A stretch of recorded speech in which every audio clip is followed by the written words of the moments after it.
তোমার যদি ভাইরাল হওয়ার ধান্দা থাকে, টিকটকার হয়ে ভাইরাল হও, দয়া করে মাথার টুপি দিয়ে মুখের মধ্যে দাঁড়িয়ে রেখে নাটক সিনেমার গল্প বলে ইসলামকে প্রশ্নবিদ্ধ করতে পারবে না। এ সারাদিন শুধু ক্যামেরার সামনে এসে মেসেজ ড্রপ করে। কি ড্রপ করে? ও মেসেজ ড্রপ করে ভিডিও বানাইয়া, কোন সিনেমার মধ্যে কি হলো, কেজিএফ সিনেমায় কি হয়েছে, তুফান সিনেমায় কি চলতেছে, ঘরের মধ্যে দাঁড়িয়ে থেকে ক্যামেরার সামনে দাঁড়িয়ে ভিডিও বানাইয়া তৈরি করে দেয়। আমি তাকে বলতে চাই, তোমার যদি ভাইরাল হওয়ার ধান্দা থাকে, টিকটকার হয়ে ভাইরাল হও, দয়া করে মাথার টুপি দিয়ে মুখের মধ্যে দাঁড়িয়ে রেখে নাটক সিনেমার গল্প বলে ইসলামকে প্রশ্নবিদ্ধ করতে পারবে না। আজকে তারা ইসলামকে হাসি ঠাট্টা তামাশার পাত্র বানাইছে। মাথায় টুপি, মুখের মধ্যে দাড়ি, আসলে মনে হচ্ছে আল্লাহর ওলি জিবরাইলের খালাতো ভাই, আসলে এরা হচ্ছে শয়তানের গোলাম। কথা কর না কে? শয়তান মনে মনে ভাবতিছে তোরা যে জায়গা চাষিস, মাথার টুপি মুখের মধ্যে দাড়ি দিয়ে প্রেম ভালোবাসার গল্প, নাটক সিনেমার গল্প, শয়তান বলতিছে এরা থাকতে আমাদের আর দরকার নাই। কথা কর না কে? আজকে যুব সমাজদেরকে ভুল পথে তারা গাইড করতেছে। আমার তো মনে বলে, একে কাছে পাইলে কিন্তু কোনো মাহফিলে বক্তব্য দেয় না, কোনো মসজিদে নামাজ পড়ায় না, মেম্বারে বক্তব্য নাই, ঘরের মধ্যে কোনো শ্রোতা নাই, ক্যামেরা লাগিয়ে ইচ্ছা মতো বক্তব্য দিয়ে তারা ফেসবুক ইন্টারনেটে ছেড়ে দেয়। আমার তো মনে বলে একে খুঁজে বের করে আইনের আওতায় নিয়ে এসে সর্বোচ্চ শাস্তি দেওয়া দরকার, কারণ এদের দ্বারা ইসলাম প্রশ্নবিদ্ধ হচ্ছে। এ সমস্ত ডিজিটাল নামের বাটপার হুজুরদের বেহায়া বেদব থেকে আমাদের সচেতন থাকতে হবে। আমার তো মনে প্রশ্ন জাগে, এদের কি কোনো মুরব্বী নেই, এদের কি কোনো দায়িত্বশীল নেই, এদের কি কোনো আকাবির নেই, এদের কি কোনো বড় ভাই নেই, ওস্তাদ নাই? যদি ওস্তাদ থাকতে এমন বেদবি করতে পারতো না। এখান থেকে প্রমাণ হয় যাদের ওস্তাদ থাকে না, মুরব্বী থাকে না, এরাই সবচাইতে বড় বেদব হয়। কথা কন না কে? সুতরাং সাবধান, আমাদেরকে মনে রাখতে হবে কোরআন আল্লাহর মুজিজা, নাটক সিনেমা নয়। আমরা যদি পাগল হয়, কিসের জন্য পাগল হতে হবে? আরো জোরে বলেন। আর এই কোরআনের হক হলো চারটি: কোরআন পড়বো, কোরআন বুঝবো, কোরআন দিয়ে জীবন গঠন করব। কোরআনের কাছে যারা আসে তাদের জীবনকে পরিবর্তন করে দেয় কে?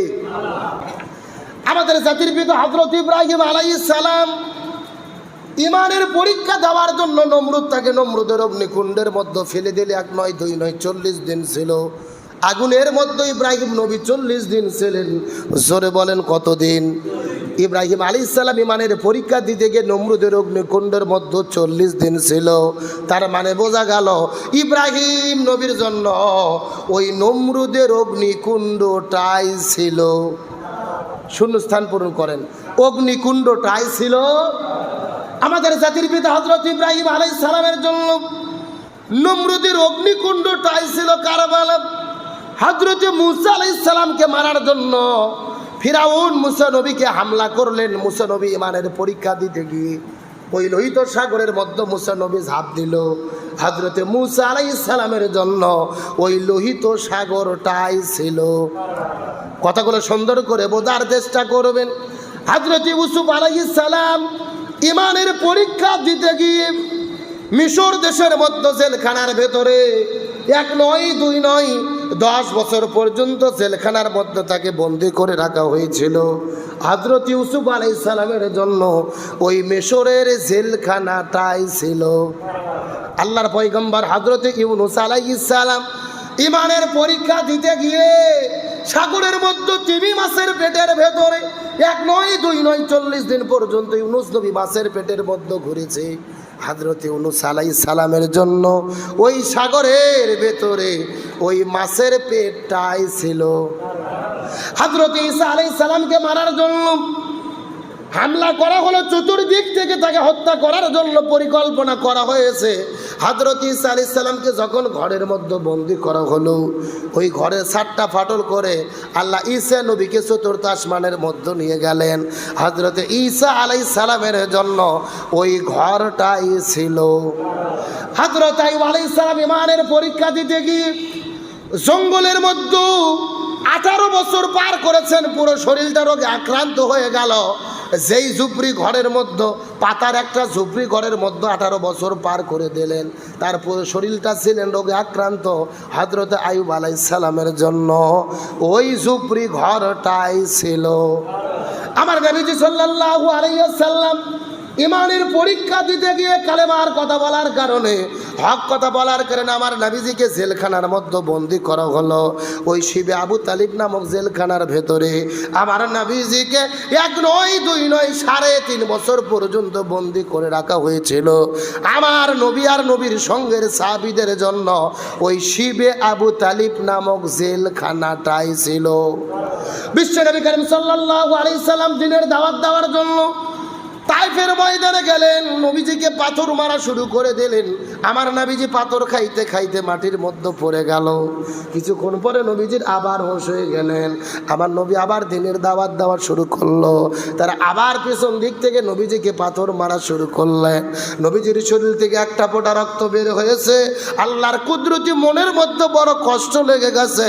আল্লাহ তাআলা ডাক দিয়ে বলে, জিবরাইল, নবীজির শরীরের মধ্য থেকে একটা ফোঁটা রক্ত বের হয়েছে। এই রক্ত খবরদার খবরদার তোমরা জমিনে পড়তে দিও না।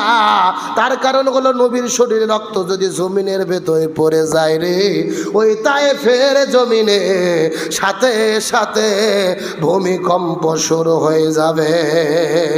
লিল্লাহে তাকবীর। আমি নবী না চিনিলাম কি ভুল করিলাম, আমি নবী না চিনিলাম কি ভুল করিলাম, ভস্মে ঢালিলাম ঘি, মানুষ হইয়া জন্ম লইয়া মানুষের করিলাম কি, আমি মানুষ হইয়া জন্ম লইয়া মানুষের করিলাম কি। আল্লাহর কুদরতি মনের মধ্যে বড় কষ্ট লেগে গেছে। নবীজির শরীরের ভেতর থেকে একটা ফোঁটা রক্ত যদি জমিনের মধ্যে পড়ে যায়, জমিনের মধ্যে ভূমিকম্প শুরু হবে। এই কথা শোনার পরে আল্লাহর পক্ষ থেকে হযরত জিবরিল আলাইহিস সালাম চোখের পলকে তার নূরের 600টা পাখা ব্যবহার করে নবীজির শরীরের নিচে এসে রহমতের দানাটা বিছায়া দিল। সুবহানাল্লাহ বলেন। নবীজি রহমতের দানার মধ্যে পড়ে গেলেন। কিছুক্ষণ পরে নবীর আবার উঠলো। নবী বাড়ির দিকে ফেরা শুরু করবেন। আবার কাফেরের বাচ্চারা নবীজিকে পাথরের পর পাথর মারা শুরু করে দিল। এখন আমি আপনাদেরকে জিজ্ঞাসা করে বলেন তো, আমার নবীজি পাথর মেরে রক্তাক্ত করেছিল, নবীজি কি চোর ছিল, ডাকাত ছিল, নারী ধর্ষণ করেছিল?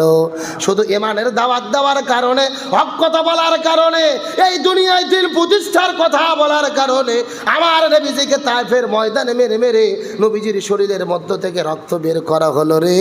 এই আমার মুসল্লি ভাইরা, মুসলমান বন্ধুগণ, এখান থেকে বোঝা গেল আমাদের নবীর জন্য ওই তায়েফের ময়দানটাই ছিল। আরো জোরে বলেন। আমাদের চিন্তা শুধু কারবালা, ফুরাত নদীর তীরে ইরাক দেশে না, কারবালা যে কোনো জায়গা হতে পারে। আজকে আমরাও যদি দিনের কথা, সত্য কথা, হক কথা বলতে যাই, রাজপথে আল্লাহর নামের স্লোগান দেই, আর আমরাও যদি রক্তাক্ত হই, ওই জায়গাটাও আমাদের জন্য কারবালা হতে পারে।